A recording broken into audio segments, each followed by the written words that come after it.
Bueno, creo que tenemos ya por ahí a nuestro experto de la semana de hoy, Juan Ramón Lara. No te vemos del todo con la cámara. ¿Estabas en una habitación demasiado oscura o hay que darle la vuelta quizás a Skype? No estoy seguro, pero creo que te escuchamos, ¿verdad? Espero que me escuchéis. Lo que no sé si tendré la cámara invertida o cómo va esto. Creo que hay que darle la vuelta no en el eje horizontal o vertical, sino a la opción de Skype de que se te vea de cara, porque estamos viendo ahora mismo el ordenador, el escritorio en el que estás ahora mismo sentado. Por lo menos sabemos que del Betis eres. Sí, bueno. Sí. Esa taza magnífica, ¿eh? Voy a darle la vuelta. ¿Ahora se me ve? Ahora sí te ve perfecto. Así no falla. Vale, ahora no veo yo a vosotros, pero por hoy, si me corregís la posición de la cámara, pues me conformaré con esto. Si se me ve, perfecto. Estamos, ¿no? Te podrá decir José Andrés Carrasco que lleva la técnica, pero yo creo que sí, que perfectamente. Está bien, sin problema. Pues ahora que nos vemos bien todo, Juan Ramón Lara, bueno, encantado de recibirte otra semana por aquí. Te tuvimos ya hace un par de semanas analizando al Betis y en esta ocasión en un contexto favorable, como ha sido una victoria del conjunto bético y uno de los partidos, estamos coincidiendo, si no el que más, en el que el Betis más ha convencido, uno de los partidos más completos en cuanto a los 90 minutos de juego, con dos partes quizás, porque hasta el 60 fue prácticamente perfecto, luego un poco venido a menos, pero en el global conclusiones muy positivas, ¿no? Sí, es verdad que ha habido cierta discusión en redes sobre si el Elche es bueno o es malo. Es verdad que el Elche es un equipo que es limitado, subió el año pasado como subió y ha retocado poco la plantilla, con lo cual era un rival relativamente menor. A pesar de que tenía buenos resultados, pero los números subyacentes que tenía el Elche eran malos y, bueno, lo normal era que el Betis le ganara. Pero es verdad que la manera de ganar ha sido muy convincente y que el Betis parece que tiene autoridad para ganarle a este Betis de Pellegrini a los equipos menores, cosa que no sucedía en temporadas anteriores. Sí, es verdad que hemos tenido ese patrón contra Alavés, contra Valladolid, bueno, incluso con el Valencia, que está venido a menos y se ganó con autoridad en Mestalla, pero te esperabas un triunfo tan plácido ante el Elche, que bueno, pese a ese análisis de que la plantilla pues había carencias, es un recién ascendido, venía de un 10 de 12. Nosotros en la previa esperábamos un 1-0, un 2-1, ¿verdad, José Andrés? Eran los pronósticos que hacíamos. Y que después de su debut liguero, que fue el 3-0 contra la Real Sociedad, que se ve que es el resultado favorito de la Real Sociedad este año, en el resto de partidos, en todos los partidos demás, hasta llegar al Betis, había sumado un gol en contra. Sí. El otro día sumó otros 3 con el Betis. Sí, es verdad que es un equipo incómodo, eso no cabe duda, y ya digo, cierto es también que había tenido, diré las estadísticas anteriores al partido y el Elche es verdad que prácticamente había embocado todo lo que tiraba a puerta. De hecho, en el partido de ayer también lo hizo. Tiró 3 veces y metió, una no valió ni como tiro casi, y las otras 2, una fue gol y la otra el poco le faltó. Pero ya digo, es verdad que había tenido un poquito de suerte, decirlo de una manera muy clara, pero sí, no cabe duda de que era un equipo incómodo, un equipo que le meten, sobre todo defensivamente, bastante sólido. Y es verdad que Pellegrini le supo buscar las cosquillas, como ahora, si os parece, veremos, a cómo meterle mano a un equipo tan incómodo. También, evidentemente, el gol, que fue relativamente temprano, el primer gol, pues ayudó a que eso sucediera. Pero vamos, fue un gol merecido y el Betis se lo ganó.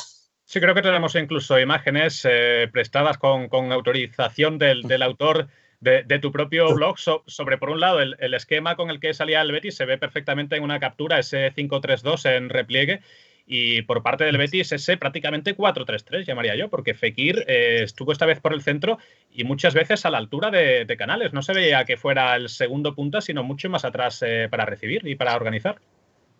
Sí, esto en realidad yo lo veo viendo desde hace, lo estoy viendo desde hace ya algunos partidos, porque el Betis, cuando monta el bloque defensivo convencional, digamos, monta un 4-4-2 en el que Fekir se queda arriba con el punta y el mediocentro que hay junto a Guido se queda como segundo en paralelo con él y se monta un 4-4-2 convencional.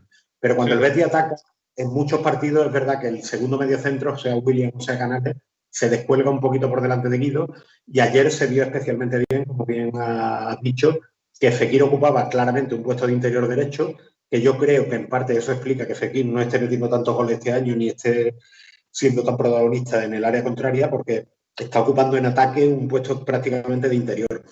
Y ciertamente en ataque era un 4-3-3. Era Guido, era el medio centro posicional, digamos, y por la derecha estaba Fekir y por la izquierda Canales.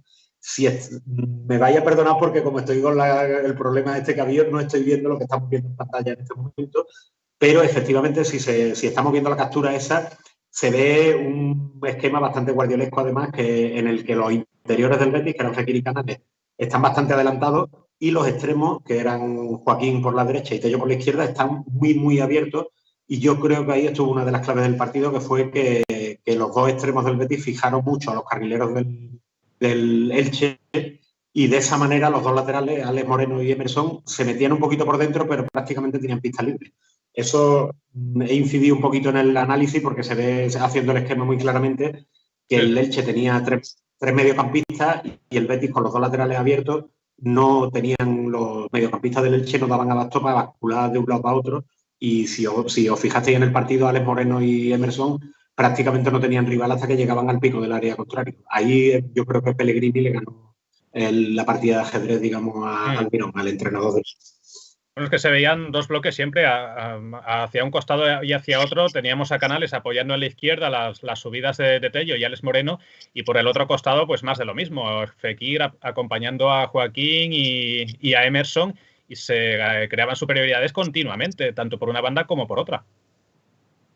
Exactamente, claro. Esa fue una de las claves tácticas del partido. A mí me parece que fue esa. Y además el Elche intentaba defender con la defensa bastante adelantada. Y ahí yo creo que si a la posición de Alex Moreno y Emerson prácticamente libres en el costado le sumamos que la defensa del Elche estaba muy adelantada y que el Betis, al contrario de lo que ha ocurrido en otros tiempos, que el Betis mantenía también muy bien el balón, pero le faltaba muchas veces gente que picara la espalda de la defensa. Y ahí el protagonista del partido evidentemente fue Tello, que entre la primera jugada, por ejemplo, que yo hice la captura, si no recuerdo mal, es la jugada del 1-0, y en esa jugada se ve claramente cómo Alex Moreno está prácticamente libre, con tiempo para pensar. Tello amaga un dentro-fuera al carrilero del Elche, y claro, si tú a una defensa adelantada le sumas tiempo para pensar a los pasadores, pues te pasa lo que le pasó al Elche, que Tello le pilló la espalda no una vez, sino todas las veces que le dio la gana al carrilero derecho del Elche, y le hizo el estropicio que le hizo, 2 goles y una asistencia. Lo vimos continuamente durante los primeros 60 minutos, sobre todo. Después vimos quizás un Betis diferente, en el que se dedicó más a tener el control de la situación una vez que te pones 3-1 y hay que sacar el partido adelante. Cuando el Betis tenía que defender, porque lo de los primeros 60 minutos fue un monólogo prácticamente, el Betis recuperaba rapidísimo. En esa última media hora también se supo contemporizar. ¿Qué resumen haces de cómo defendió el Betis de Pellegrini y las virtudes y defectos que viste en este encuentro? Ahí está, para mí, ya hemos dicho, la cuestión de los esquemas y del ajedrez, digamos, que jugaron Pellegrini y el entrenador de Elche, el asunto del adelantamiento de la defensa. Y para mí la tercera clave del partido es algo que el Betis hace muy bien este año, que lo hizo muy bien también en el tiempo de Quique Setién, pero no le sacaba todo el partido que se podía, que es el asunto de la famosa contrapresión, el pressing, como se le quiera llamar. Si al Betis tú le dejas instalarse en campo rival, como el Elche se lo permitió, porque el Elche prácticamente nunca presionó en campo contrario, ni siquiera cuando iban perdiendo 3-1 y quedaban 5 minutos, el Elche estuvo siempre muy reservón y esperó al Betis en medio campo, y el Betis se instaló muy fácilmente en el campo del Elche. Eso hace que cuando el Betis pierde la pelota, sea relativamente sencillo para el Betis, se activa muy rápidamente y presiona rapidísimamente al rival. Entonces, ¿qué ocurre? Que el rival está replegado, tiene las líneas muy juntas y apenas tiene espacio para poder sacar la pelota jugada. Y eso que el Elche lo intentó. Pero el Betis ahí eso lo hace muy bien. Pero quiero subrayar que no es un asunto de la famosa intensidad solo, ni de que los jugadores estén muy atentos. También tiene que ver con un asunto posicional, que es que el Elche estaba muy replegado y cuando el Betis se le tira encima, el Elche prácticamente no tiene espacio para jugar. Entonces el Betis durante la primera hora, como bien habéis dicho, le ganó la partida en todo ese tipo de jugadas de contrapresión, de presión inmediata a la pérdida, ganó el balón muy rápidamente y volvió a encerrar al Elche.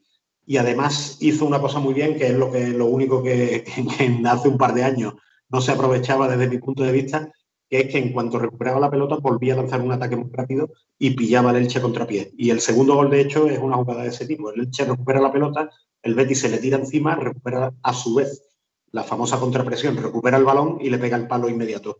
Entonces se pierde, es verdad que por jugar vertical se pierde un poco de control del partido, pero el Betis prácticamente defendió en campo ajeno durante toda la primera parte y buena parte de la segunda. Me gustaría Luego es verdad que cuando Sí, continúa, Juan Ramón. No, iba solo a decir que es verdad que eso requiere bastante desgaste físico porque no siempre se consigue recuperar tan rápido y entonces cuando el Betis no consigue recuperar tan rápido, Pellegrini tiene montado un 4-4-2 bastante efectivo, con la defensa bastante adelantada y con bastante sacrificio de todos los jugadores, incluido Fekir, por cierto, porque bueno, la defensa del Betis hay que recordar que los jugadores son jugadores hechos para un determinado fútbol. Ni Emerson, ni Alex Moreno, ni Mandy, ni Bertra son gente que le gusta defender en el área ni lo hacen bien. Entonces, cuando el Betis pierde la pelota y hay un ataque posicional del rival porque no se ha conseguido recuperar, el Betis repliega, monta un bloque medio con la defensa a 10-15 metros del área y ahí el Betis se sacrifica y también consiguió defender bastante aseadamente el ataque de Elche. Me gustaría que nos centráramos, Juan Ramón, en un par de individualidades. Cierto es que lo hemos comentado ya, pero me gustaría más incidir tácticamente en ellas. Una por lo bueno y otra por lo malo. Vamos a empezar por lo bueno. Cristian Tello, siendo 4 goles lleva ya, los mismos que el año pasado en toda la temporada. Me gustaría incidir en él por lo bueno, como ya digo, porque ha mejorado mucho. Tácticamente con Pellegrini no sé si el tipo de juego le beneficia, si podremos ver a Tello en este nivel durante el resto de la temporada. ¿Qué opinas sobre él? Tello es un jugador que es bastante ciclotímico, podríamos decir, que es bastante de sub y baja, de racha buena y de luego épocas en las que parece que anímicamente se viene un poco abajo.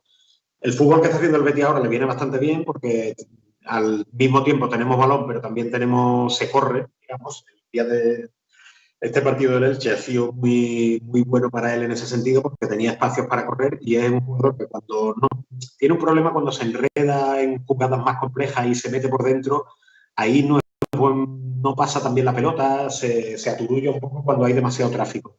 Pero cuando tiene jugadas de 1 contra 1 o jugadas en las que puede picar a la espalda de los defensas, ahí es muy bueno porque es muy rápido. O sea, Tello básicamente pide la pelota por delante o se la pone él y ahí hace muchísimo daño y además se le ve en muy buena forma. El otro día hizo varias jugadas. El gol primero, un pase que le da Sanabria antes y los 2 goles que mete después son gestos técnicos bastante complicados con la pierna izquierda, con la pierna derecha y se le ve con confianza y bueno, yo creo que le da al Betis un punto muy bueno que le ha faltado en las últimas temporadas, que es eso, gente que la pida a la espalda de la defensa. Que en temporadas anteriores prácticamente Canales era el único que se atrevía a hacer ese tipo de desmarque y el otro día se vio que ahora Sanabria, incluso Tello, sí se atreven a pedir la pelota no siempre al pie, sino a la espalda de la defensa. Y eso no solo es bueno en sí, porque te plantas delante del portero si te sale, sino que además estira al rival, obliga a recular a la defensa rival y le va a hacer mucho bien al equipo. Y mirando la parte negativa, como ya te decía, está Nabil Fekir. Nabil Fekir ya has comentado antes un poco el porqué o en la que se debe, juega un poco más de interior, menos pegado quizás al área de lo que le gustaría. ¿Eso significa que con Pellegrini Fekir sistemáticamente ya va a ser menos protagonista de lo que lo fue la temporada pasada, por ejemplo, en todos los partidos?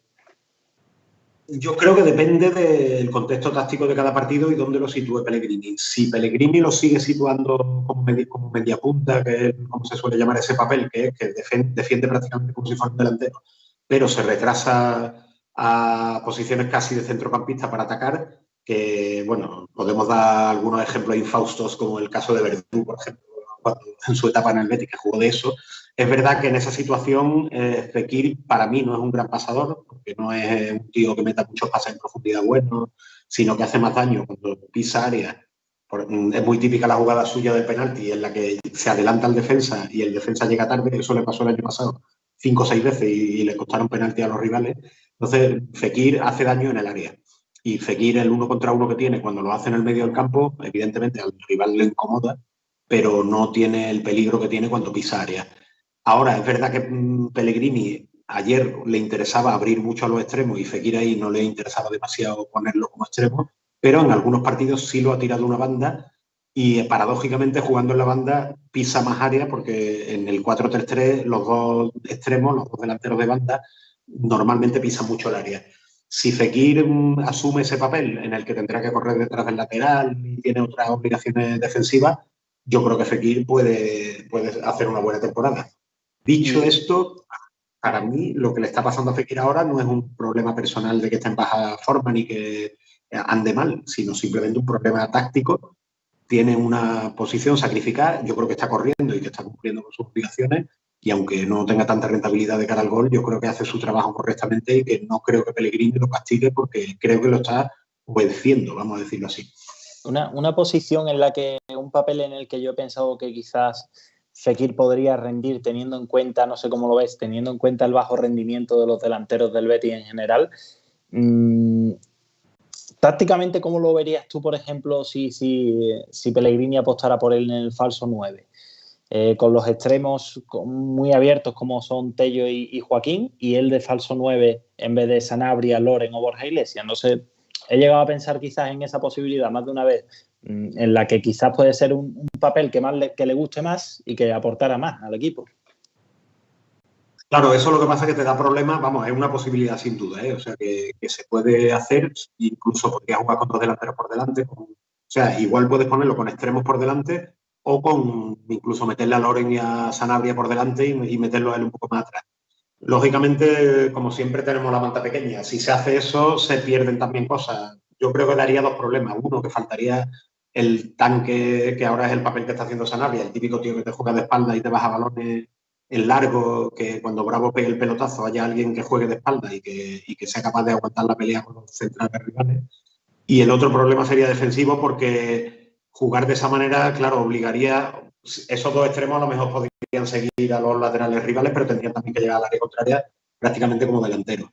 Entonces, Fekir a lo mejor saldría favorecido, pero habría que tocar otras teclas. Entonces, yo comprendo que es complicado. O sea, que no es verdad que ese papel le favorecería mucho y haría, vamos, haría estrago seguro en el área contraria, pero también le quitaría al equipo otras cosas. Si jugáramos con tres centrales, la historia cambiaría porque sería más fácil jugar con tres jugadores de arriba. Como está jugando el Betis ahora, a mí no veo fácil encajarlo y creo que Pellegrini lo seguirá alternando entre esa especie de posición de media punta que ocupa habitualmente y tirarlo a una banda y dejar a Canales o a Joaquín como media punta por dentro. Yo creo que en esa segunda posición también podría hacer daño y sería bastante rentable para el equipo. Oye, si hablábamos antes de la recuperación de Tello, se ha hablado mucho para bien en esta ocasión de Alex Moreno y es una dinámica positiva la que estamos viendo. Se lo traslado en algunos números que nos facilitaba, como siempre, Daniel Cabezas después del partido. 95 minutos, 2 ocasiones creadas, 66 de 73 en pases, por encima del 90% de precisión, 11 de 13 duelos ganados, que es una barbaridad, 5 de 6 en regates y 3 de 3 en entradas. ¿Cómo estás viendo la evolución del lateral zurdo y de esa posición en general en el Betis, que parecía el lunar que tenía este equipo? Y no sé si casualidad o no, por la llegada de Miranda o por el trabajo que haya podido hacer Pellegrini, pero ha mejorado bastantes enteros en la posición de Alex Moreno concretamente en estos partidos. Sí, eso iba a decir yo, que parece, vamos, no quiero ser malo, pero parece que la competencia la ha sentado muy bien y de repente se ha puesto las pilas. Bienvenida, ¿eh? Sí, claro. No, y además que es verdad que a los futbolistas ese tipo de situaciones inevitablemente les afecta. Han visto, les han metido las cabras en el corral, como se suele decir. También es verdad que Alex Moreno seguramente ni era tan malo como parecía hace 15 días o hace un mes, ni seguramente tampoco sea tan bueno como parece ahora. Es un jugador que para mí tiene virtudes muy grandes y defectos también muy grandes. Es un jugador físicamente un superdotado, es un tío con una potencia brutal que cuando tiene un duelo casi siempre lo gana porque llega antes o te mete el cuerpo, pero luego es verdad que tácticamente y técnicamente se aturulla, no ve la jugada clara. Curiosamente, en el partido con el Elche jugó casi de lateral interior en estilo Guardiola, porque si os fijáis bien, al tener a Tello muy abierto por delante, Alex Moreno casi no pisó el área contraria, no tuvo tantas jugadas de llegar hasta la línea de fondo, que ahí últimamente no acierta. Siempre se parece que como a Tello le pasa, cuando hay demasiado tráfico y demasiadas posibilidades, parece que la cabeza se le electrocuta o se le cortocircuita, perdón, y no acierta. Y en este partido jugó un papel curioso porque estaba prácticamente siempre por detrás de Tello y sin tener que pisar área contraria demasiado. y ahí sí vio claro el fútbol. También es verdad, pienso yo, que la disposición táctica de los dos equipos, como hemos comentado antes, favoreció a los laterales del Betis, que prácticamente no tuvieron oposición. Entonces habrá que ver en los siguientes partidos si sigue en esa línea. Pero bueno, bienvenido sea, y a lo mejor Pellegrini ha encontrado ahí una manera de combinar bien a Alex Moreno y a Tello, porque en muchos partidos se han estorbado, si os acordáis.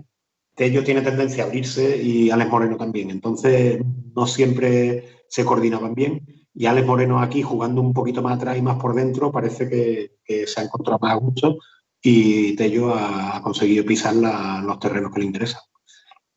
Y hablando de los siguientes partidos, el que llega este sábado es ni más ni menos que el del Camp Nou ante el Barça, un Barça quizás venido a menos, que está mostrando una cara en Europa, otra en la Liga, o por lo menos puntuando, está siendo una cosa muy diferente. En Liga, desde luego, está mostrando una versión mucho más irregular. ¿Cómo ves a este Barça de Koeman y las opciones que puede tener el Betis y qué necesita para por lo menos rascar algún punto de esta visita siempre complicadísima? Pues evidentemente eso, la palabra es complicada. El Betis de Pellegrini hasta ahora es verdad que con los equipos grandes lo ha pasado peor, porque yo creo que tiene un problema, que es que cuando lo someten, como pasó con la Real, con el Real Madrid, cuando no consigue instalarse en campo rival y no consigue que le funcione esa contrapresión y no consigue encerrar al rival, ahí entra en una dinámica complicada, porque quiere defender lejos del área.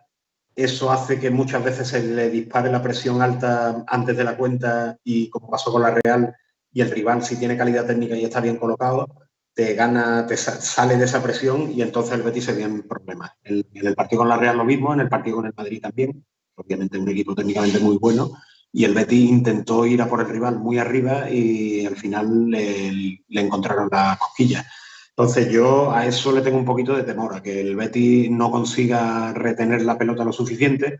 Es verdad que con la reaparición de Mandy y con Bravo se ha ganado mucho en eso. El Betis es capaz de mantener la posesión de balón con bastante regularidad, pero contra el Barça esa es una batalla muy difícil de ganar. Entonces yo creo que ahí va a estar la clave del partido. Quién sea capaz de tener el balón, y el que no lo tenga se va a sentir a disgusto. Lo normal es que sea el Betis el que se sienta a disgusto, porque el Barcelona es un equipazo, a pesar de, como estabais hablando antes, de todas las circunstancias, y yo creo que ahí va a estar la clave. Va a ser complicado, desde luego. El Barça es verdad que ahora mismo es una incógnita, es un equipo que es bastante irregular, ha tenido un poco de mala suerte, como también estabais diciendo, en partidos que podía haber sacado adelante en Liga y se le han escapado, y es un equipo que yo ya lo he visto bastantes ratos, pero que todavía me resulta difícil pronosticar cómo va a jugar, porque Koeman parece que está haciendo una especie de doble pivote en el medio, pero por lo demás está probando bastantes variantes arriba. No sabe, Messi está que no se sabe por dónde va a salir. Entonces, para mí, vamos, no quiero escabullirme de la pregunta, pero para mí el partido es una incógnita grande, porque no sé qué Barça nos vamos a encontrar, y sobre todo no sé quién va a ganar esa batalla por el balón, que va a ser clave en este partido. Eso puede ser un problema gordo para Pellegrini a la hora de preparar el partido. El no saber, pues, si obviamente para él quizás sea más fácil a la hora de preparar el partido saber cómo va a salir el Barça, pero es que lo que tú dices es una incógnita. ¿Cómo juega el Barça a día de hoy? Claro, no sabe si va a salir Griezmann, si va a... Claro, la versión de Messi que vamos a encontrar también, porque últimamente solo marca desde el punto de penalti, está encontrando sobre todo protagonismo en los dos adolescentes que tiene, como son Ansu Fati y Pedri, pero que un Barça esté pendiendo de esos dos jugadores como los que elementos diferenciales, no puedo decir demasiado positivo de la máquina en el punto que la tiene ingresada ahora mismo Koeman, ¿no? Está claro que el Barça está en una fase de transición, que tiene problemas de plantilla, que tiene problemas internos institucionales, que tiene un problema con Messi, y Koeman, yo creo que en eso está teniendo buen criterio, está haciendo pura meritocracia. El que valga lo que valga un jugador lo pone, y de momento, por lo menos, la apuesta por los jóvenes le está saliendo bastante bien. El problema, hay otro, por cierto, que nos estamos olvidando, que es Dembélé, que también es otro sí, bomba de mano que no sabe si va a explotar, ¿no? Porque como Dembélé tenga el día y te encare, a mí me produce terror, pero claro, de igual le sale el día tonto y ha jugado a la Play más de la cuenta el día anterior. Y Griezmann, que Griezmann, desde que está en el Barcelona, hizo un partidazo contra el Betis, no ha vuelto a hacer ninguno, y ahora se enfrenta al Betis otra vez. Sí, por eso es complicado, ¿no? El asunto de Messi, yo el otro día lo puse en Twitter, que para mí le pasa algo parecido a lo que le pasa a Fekir, que es que el rol que le están haciendo asumir ahora de jugar de media punta, paradójicamente le perjudica porque pisa menos el área. Entonces, a Messi le pasa lo mismo. El Barça está jugando con 2 extremos natos o con 2 delanteros en banda, Dembélé y Fati o Griezmann, y un delantero arriba, y luego Messi hace un papel ahí de media punta que en la realidad, al encontrarse el frente de ataque ocupado y luego que nada más que tiene un interior, o sea, tiene 2 mediocentros detrás, uno se descuelga a lo mejor un poco y el espacio en donde lo encuentra es en las zonas de media punta. Entonces, esa libertad que aparentemente le da a Koeman, en realidad lo que le está haciendo es alejarlo del área, y eso es lo que está provocando que Messi tampoco tenga el rendimiento goleador que tenía en otras temporadas. No sé si Koeman corregirá ese problema, entre comillas. También es verdad que Messi, al igual que Fekir, te provoca muchos problemas cuando coge la pelota como interior, eso es una obviedad decirlo. Pero bueno, vamos a ver por dónde sale esa incógnita. Yo me imagino que Pellegrini es consciente, obviamente, de que el Betis no tendrá tanto balón como en otros partidos y planteará un partido en el que para mí va a ser muy importante Tello y Canales probablemente para correr cuando el Betis tenga espacio para correr. A Pellegrini le gusta tener el balón, pero tampoco le hace asco a contragolpear cuando la situación lo merece. Y yo creo que ahí puede estar en Tello, veo bastante la clave del partido, porque si Tello tiene el día tonto y se motiva en el Camp Nou y tiene espacio, puede hacer mucho daño. Era la última cuestión que quería abordar antes de pedirte un pronóstico de un resultado, si es que te atreves, porque es complicadísimo. El escenario también puede ser algo que motive a jugadores como Tello, que ojalá, porque la exclusividad que le dimos en este último partido, si la consigue trasladar al Camp Nou, que los laterales a veces también sufre, puede ser un elemento diferencial, pero hasta ahora venimos de un Betis que cuando ha sufrido ha sido ante el Real Madrid, ante el Atlético de Madrid, ante la Real Sociedad, son los partidos que ha acabado perdiendo. El Getafe, pues bueno, tenemos que hacer un paréntesis en torno a ese, y lo mismo que se le está ganando bien a los equipos de abajo, está costando mucho más con lo de arriba, y la visita al Camp Nou llega en medio de esas dudas que también tenemos. Sí, vamos, es evidente lo que estamos hablando, de que el Betis cuando no puede someter a los rivales, como le ocurrió en Getafe, de hecho, y como le ha ocurrido con la Real, con el Madrid y con el Atlético, bueno, con el Atlético incluso en la primera parte sí sometió al Atlético, lo que pasa es que el Atlético defendió muy bien y al final te la hace. Por eso es el Atlético, si no...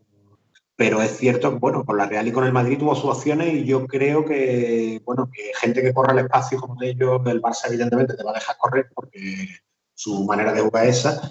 Y ya digo, yo creo que dependerá mucho de que el Betis tenga una cuota aceptable de balón, porque el Barça al final va a tener pelota, te va a hacer daño, y el Betis defendiendo posicional no es, ahora mismo lo hace bastante bien, pero con un Barça lo pasará mal. Vamos a ver si la motivación especial esa también que tiene la gente como Bartra, como Tello, si funciona. Y vamos, yo creo que el partido va a ser bonito y que el Betis va a tener opciones, pero tenemos delante lo que tenemos, hay que asumirlo. El resultado, dicho todo esto, ¿te atreves a decir alguno? Bueno, hombre, yo soy más optimista. Me estaba acordando antes de uno, vamos, yo no es por cargar las tintas contra el anterior entrenador, pero recuerdo con horror el partido que perpetró el Betis contra el Barcelona el año pasado, que vamos, me parece un disparate táctico además, porque era un Betis que prácticamente defensivamente estaba hecho para tener la pelota y este hombre lo metió detrás a verla venir, en fin. Yo creo que con Pellegrini sí tenemos la idea más clara, sí tiene planes de partido específicos para jugarle a un Barcelona, y creo que tendremos opciones. Vamos a poner 2-2, a ver si hay suerte y cae un empatito. Ni tan mal, ¿eh? Y entretenidos que estaríamos hasta el final. No sé si llegaríamos o nos habría dado un ataque de nervios o al corazón directamente antes, pero sería un partido, desde luego, muy bonito con el que volver la semana que viene para comentar. Juan Ramón Lara, muchísimas gracias por habernos acompañado otra vez. Te seguimos leyendo, lo voy a decir bien, análisis técnico del betis.blogspot.com. Interesantísimas siempre las reflexiones que nos haces por ahí, y a ver si nos vemos pronto por aquí también nuevamente. Estaré encantado de volver con vosotros. Muchas gracias.